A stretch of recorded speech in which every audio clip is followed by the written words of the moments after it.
Dan di siang menjelang sore ini nih pendengar, kita bakalan mengadakan dialog interaktif bersama founder Aliansi Relawan Remaja, yakni dengan tema peran pemuda tanggap Tanggon Trangginas untuk Indonesia Emas 2045. Oke Bang Rehan, kita ya sedikit mengenal dulu ya apa itu Aliansi Relawan Remaja ya, atau biasa dikenal dengan ARR nih. Jadi Aliansi Relawan Remaja ini terbentuk karena kepedulian banyak pemuda gitu terhadap masyarakat sekitar merespons pandemi COVID-19. Jadi kita punya gagasan mempersatukan para organisasi, para anak-anak muda, generasi muda yang hebat itu buat ayo berkontribusi mengedukasi masyarakat tentang pandemi COVID-19. Oke, dan awal didirikannya organisasi ARR ini sejak kapan sih Mas? Sejak 20 Maret 2020 kami menginisiasi berdirinya Aliansi Relawan Remaja. Dengan tujuannya apa tuh? Tujuan pertama yaitu buat mengedukasi masyarakat di tempat kerumunan, khususnya di pasar tradisional gitu. Karena ini berangkat dari sejarah di dunia. Kita kan pernah kena dua pandemi. Sebelum pandemi COVID-19 ini ada dua pandemi besar. Yang pertama Black Death, itu memakan buat mati setengah populasi jiwa manusia. Yang kedua ada flu Spanyol. Jadi kalau kita sering bersin flu itu karena adaptasi dari flu Spanyol. Nah, flu Spanyol itu terjadi tahun 1918. Memakan korban yang lebih banyak daripada Perang Dunia Pertama, atau waktu itu kita sebut Great War. Jadi perang hebat itu korbannya lebih banyak pandemi. Karena itu saya bilang ke teman-teman, ayo kita gagas gerakan pemuda yang peduli terhadap lingkungan sekitar, edukasi masyarakat. Akhirnya dari waktu itu kita punya feedback lebih baik daripada sebelumnya. Masyarakat yang sebelumnya denial atau gak percaya sama sekali terhadap pandemi COVID, akhirnya percaya dan menerima meskipun susah buat beradaptasi. Dan untuk ARR sendiri nih, untuk Bang Raihan ya, berdiri tepatnya di tahun 2020. Nah, di situ penggagasnya siapa saja sih Bang? Kita waktu itu hanya bergerak di level kecamatan aja, di Kecamatan Belega, menggandeng organisasi-organisasi. Tentu penggagasnya para ketua-ketua organisasi di Belega. Berarti penggagasnya? Saya sendiri juga ngajak para ketua organisasi buat kontribusi. Oke, dan untuk perekrutannya nih, untuk relawan yang terlibat di situ siapa aja sih Mas? Kalau waktu di Belega kita nggak batasin sama sekali, jadi siapapun yang mau ikut kontribusi ayo buat kontribusi. Buat di Sampang kita juga nggak belum resmi secara resmi membuka perekrutan tenaga relawan, kita belum.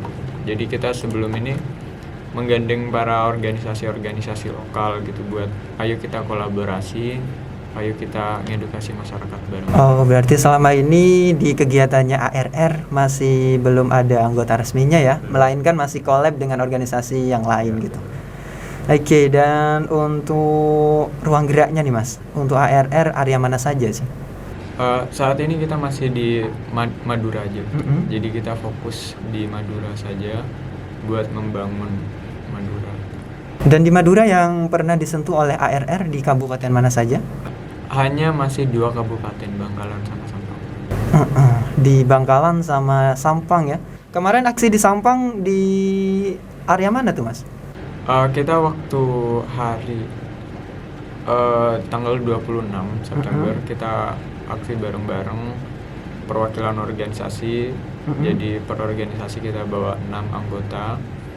Kita buka perdana bareng-bareng gerak di Pasar Sri Mangunan, pasar pusat kota Sampang. Nanti selanjutnya kita kolaborasi lagi di kecamatan-kecamatan. Seperti kemarin kita kolaborasi sama organisasi di Sokobana buat edukasi masyarakat di pasar Sokobana.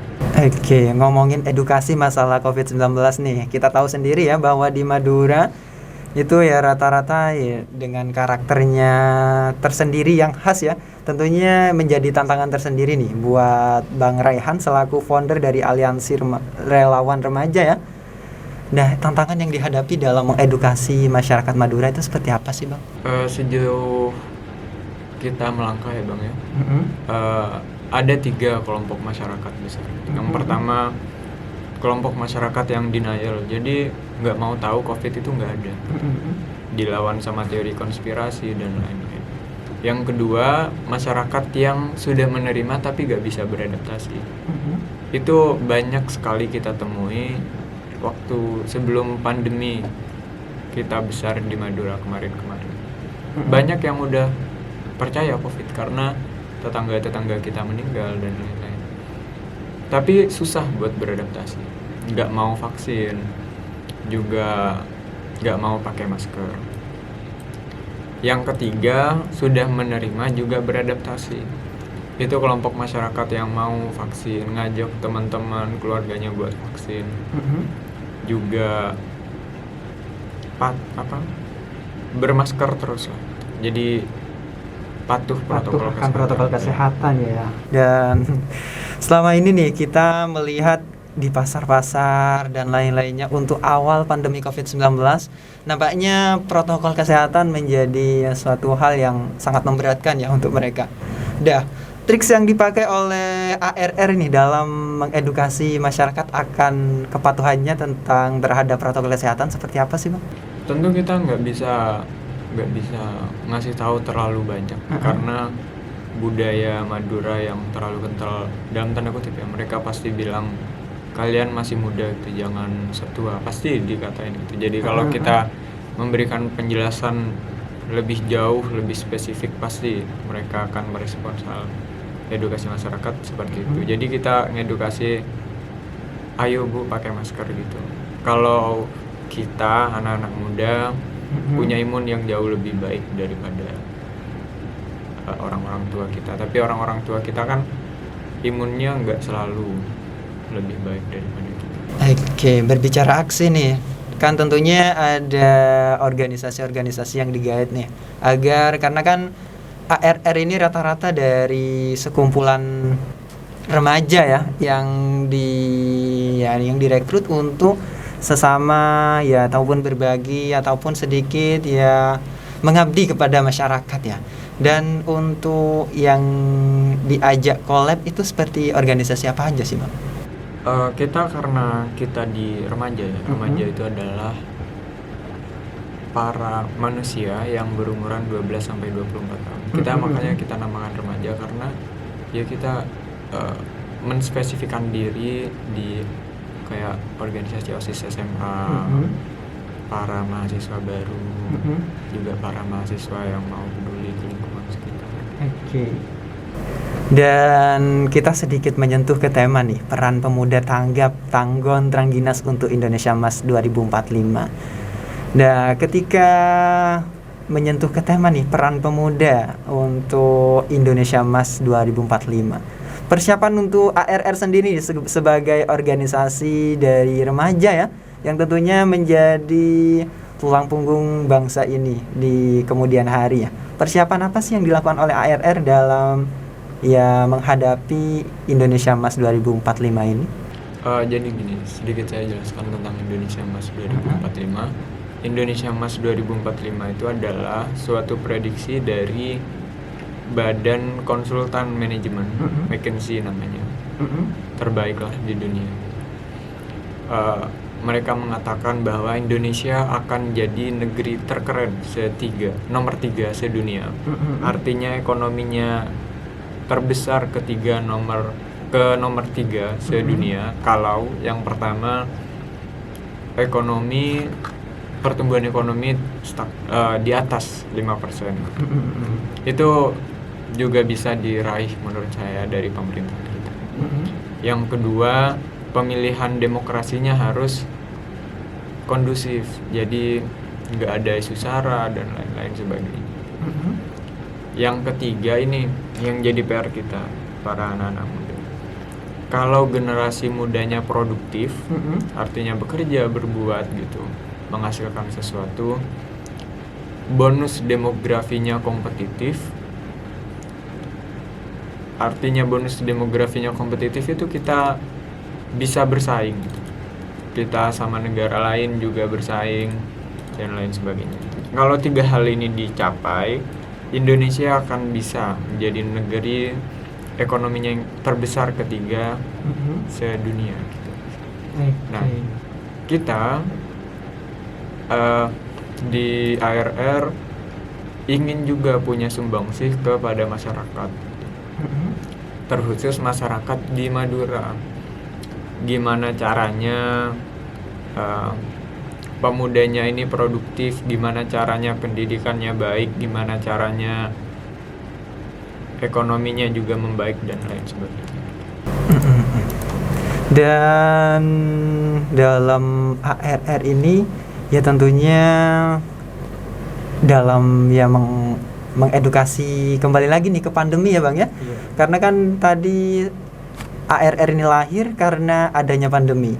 Dan di situ ARR sempat turun ke lapangan nih lewat edukasi kepada masyarakat secara langsung tentang pandemi COVID-19. Nah, adakah cemoohan khusus nih dari masyarakat terhadap ARR gitu? Tentu banyak Bang. Kayak gitu. Apalagi yang kita edukasi kan bukan orang-orang yang berpendidikan baik. Jadi saya pasti sampaikan sebelum kita turun ke masyarakat, harus kuat mental. Kita harus jadi pemuda yang tanggap, tangguhan terengginas. Tanggap itu artinya kita tanggap gitu, apa kemauan masyarakat, apa keinginan dan kebutuhan masyarakat, kita harus hadir. Tangguhan itu adalah punya wawasan yang baik dan sehat secara jasmani. Terengginas itu adalah orang-orang yang gigih, yang ulet, orang-orang yang tabah. Kita harus jadi 3 ini kalau mau ikut aksi. Jadi dikatain lah gitu. Jadi ya kita harus sabar. Jadi kalau nggak mau ya nggak apa-apa. Sudah menjadi resiko ya. Resiko orang mengabdi mah seperti itu Bang. Dan untuk selanjutnya nih Bang Raihan, dulu kan dari ARR sempat melakukan aksi juga bukan aksi demo ini ya, tapi aksi untuk masyarakat. Di Belega sendiri dan hal tersebut dikatakan sukses. Sukses dalam artian gimana nih Bang? Sukses dalam artian kita dapat mengedukasi masyarakat. Jadi kayak 3 tipe tadi orang. Yang awalnya denial, menolak COVID mentah-mentah, konspirasi itu mainan pemerintah dan lain sebagainya. Akhirnya perlahan-lahan bisa menerima kenyataan kalau memang di dunia ini ada COVID-19. Tapi memang buat adaptasinya susah ya, kita harus lalui bareng-bareng. Dan di Kecamatan Belega ini poinnya di mana Mas? Lokasinya? Kita saat ini fokus di pasar tradisional, juga di masjid-masjid, di pondok pesantren juga. Waktu itu juga pernah ke desa. Jadi kita ke desa-desa, seumpama di desa ada satu program ngumpulin masyarakat, kita ikut terjun ke sana, ikut edukasi masyarakat. Dan ketika berbicara masalah pengabdian nih, yang paling penting di situ menjadi titik poinnya merupakan ya pendekatan yang dilakukan. Karena ketika kita gagal di dalam hal pendekatan, maka semuanya akan gagal ya. Dan di situ pendekatan yang dilakukan oleh ARR di sini seperti apa sih, Bang? Kalau kita biasanya pendekatan lewat pendekatan emosional gitu. Jadi kayak bagi-bagi masker di pasar tradisional ya, kita duduk ke pedagang pasar, ngajak ngobrol gimana dan sebagainya. Akhirnya baru kita mulai edukasi masyarakat pelan-pelan. Oke, Bang Raihan ya. Kita di hari ini sudah ada 4 pertanyaan nih Bang. Yang pertama dari Kak Jananasa tadi, pertanyaannya, apa saja faktor penghambat Indonesia dalam Ya, Indonesia Emas 2045 ya. Dan juga dengan pertanyaan kedua, tujuan Indonesia Emas tersebut apa gitu. Dan yang ketiga nih, untuk satu orang aja ya, apa yang harus disiapkan oleh ARR guna menghadapi Indonesia Emas 2045 ini? Terima kasih Kak Jana Nasa buat pertanyaan yang bagus. Yang pertama, apa faktor penghambat dari Indonesia Emas 2045? Jadi kan ada 3 faktor gimana caranya Indonesia ini jadi emas di 2045. Artinya emas itu negara terbesar ekonominya ketiga sedunia. Yang pertama, pertumbuhan ekonominya di atas 5%. Yang kedua, itu pemilihan demokrasinya itu kondusif, karena itu syarat kondusivitas. Yang ketiga, itu generasi mudanya harus produktif. Nah, penghambatnya ya ada di ketiganya. Kayak sekarang pertumbuhan ekonomi terhambat karena COVID-19, itu yang pertama. Yang kedua, pemilihan demokrasi. Kita kan kebiasaan ya, rakyat Indonesia itu kalau pemilihan demokrasi kita biasa ngeblok teman gitu, unfriend di Facebook karena beda pilihan pilpres dan lain sebagainya. Kita harus dewasa gitu. Jadi proses pendewasaan dalam demokrasi itu memang sulit gitu, tapi itu harus kita lakukan gitu. Jadi kan enak gitu kalau pemilihan demokrasinya itu kondusif, kita milih itu kayak kompetisi aja gitu, bukan kayak tawuran. Nah, yang ketiga, ini yang harus disiapkan buat para pemuda gitu. Generasi mudanya itu harus produktif. Apa itu produktif? Produktif ya menghasilkan sesuatu, menghasilkan dampak positif buat minimal masyarakat sekitar kita. Kalau kita ngulas balik ya, negara paling aneh itu negara Singapura. Dia nggak punya sumber daya alam, dia nggak punya apapun, tapi karena generasi mudanya itu cerdas, orang-orang yang usia produktifnya itu cerdas dan punya etos kerja yang keras, negara Singapura yang lebih kecil dari Madura itu lebih sukses daripada Indonesia gitu. Artinya pendapatan per kapitanya lebih besar daripada Indonesia dan lain sebagainya. Berarti faktor penghambatnya sudah dipaparkan tadi, ada 3 poin ya. Dan di 3 poin tersebut harus sama-sama jalan gitu. Dan pertanyaan yang kedua Bang, dengan sama ya, dengan orang yang sama juga dari Kak Jana Nasa, tujuan dari Indonesia Emas 2045 ini apa gitu? Tujuan dari Indonesia Emas 2045 itu adalah Indonesia punya negara yang ekonominya terbesar ketiga sedunia. Itu mempengaruhi banyak dampak. Jadi seperti kita di pendidikan gitu.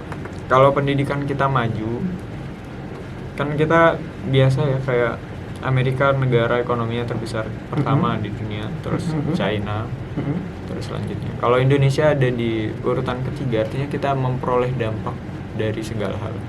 Dari pendidikan kita kualitasnya baik, dari ekonomi kita baik gitu. Jadi artinya mengurangi pengangguran kita dan lain sebagainya. Dan yang terakhir ya, pertanyaan terakhir dari Kak Jana Nasa, apa sih yang harus dilakukan oleh atau dipersiapkan oleh ARR sendiri dalam menghadapi Indonesia Emas 2045 ini? Kita saat ini lagi gerak di penanggulangan COVID-19, tapi kedepannya saya ingin para relawan yang tergabung dalam Aliansi Relawan Remaja ini punya kontribusi penuh dalam pendidikan, dalam kesejahteraan masyarakat, dalam teknologi khususnya, dalam bidang-bidang lainnya. Berarti ya mereka harus juga, karena kan di sini ARR merupakan ya wadahnya para remaja gitu. Dan kita beralih ke pertanyaan yang nomor 2 ya, dari Kak Fitri yang di Kadungdung. Dengan pertanyaannya, bagaimana sih supaya Indonesia ini agar bisa terbebas dari PPKM dan Corona, agar ekonominya bisa pulih kembali dan bisa meningkat gitu Kang? Pertanyaan bagus buat Kak Fitri. Jadi pandemi ini akan berakhir menurut saya ya. Yang sakit sembuh oleh obat, yang sehat itu imun oleh vaksin gitu. Jadi kalau vaksinasinya kita tuntas, artinya bisa membentuk herd immunity, kekebalan tubuh di lingkungan sekitar, ini akan selesai gitu. Juga menurut saya ya, COVID-19 ini mengandung banyak pelajaran Bang.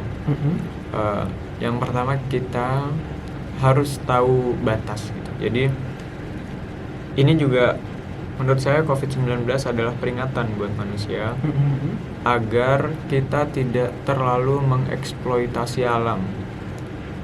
Sementara ini kan ya Bang ya, temuan dugaannya COVID-19 ini ditemukan dari loncatan penyakit hewan. Jadi COVID-19 ini adalah penyakit hewan, penyakitnya kelelawar gitu. Akhirnya karena manusia itu mengkonsumsi kelelawar, akhirnya ada COVID-19 tumbuh di manusia. Saya muslim kan, di muslim kita diajarkan untuk tidak makan hewan itu. Jadi ada kebebasan tapi ada batasnya. Batas-batas ini yang nggak boleh dilanggar. Jadi kalau saya menitik beratkan ya, jadi kita sebagai manusia nggak boleh melanggar batas sesuka hati kita gitu. Untuk timing waktu sudah mepet nih Bang, karena kan jatah kita hanya 1 jam ya. Dan ada sedikit pesankah untuk pemuda-pemudi yang ada di Madura secara umum ya, khususnya yang ada di Sampang? Para pemuda-pemudi yang ada di Madura, khususnya untuk pendengar setia Suara Sampang, saya berpesan untuk selalu bekerja keras, berikhtiar gitu, melakukan yang terbaik untuk masyarakat sekitar kita, melakukan dampak positif dari masyarakat kita, berbuat sesuatu hal yang berarti buat masyarakat kita. Kita itu sudah ditakdir menjadi daerahnya seperti ini, gitu, jadi gersang dan lain sebagainya. COVID ini mengajarkan banyak hal buat kita. Takdir yang ada, jadi takdir itu beda sama nasib ya. Nasib itu bisa kita ubah, takdir itu nggak bisa kita ubah. Contoh nasib itu kayak seumpama nih para pendengar Suara Sampang ada yang jomblo gitu. Nasib itu kita melakukan sesuatu berikhtiar lah gitu. Jadi kita nge-DM gebetan lah. Ada usaha gitu lah. Harus ada usahanya gitu buat memperbarui nasib. Kalau takdir, takdir itu tidak bisa dirubah, tapi kita bisa beradaptasi. Contoh nih, Jepang itu pernah kena tsunami 9 Richter, yang meninggal hanya berpuluh-puluh. Bangsa kita pernah kena tsunami yang meninggal 200 ribuan. Itu kenapa? Karena kita tidak bisa dengan ilmu menyesuaikan diri dengan takdir gitu. Kayak pandemi sekarang, itu sudah takdirnya kan, sudah ada pandemi. Kita nggak bisa ngubah. Kita harus dengan ilmu menyesuaikan diri di hadapan takdir gitu. Dengan pakai masker, dengan vaksinasi gitu. Saya sekalian mengajak gitu buat menggalakkan vaksinasi di sekitar di masyarakat sekitar para pendengar Suara Sampang, juga buat patuh protokol kesehatan. Karena itu takdir gitu, jadi kita harus menyesuaikan diri dengan ilmu. Mau nggak mau harus mau ya. Nggak kayak nasib tadi yang jomblo. Yang masih bisa diusahakan tuh. Oke nih pendengar Sasmania, namanya untuk waktu sudah nyampe ya. Dan kita akhiri di dialog interaktif kita pada minggu hari ini, tentunya dengan bersama founder Aliansi Relawan Remaja.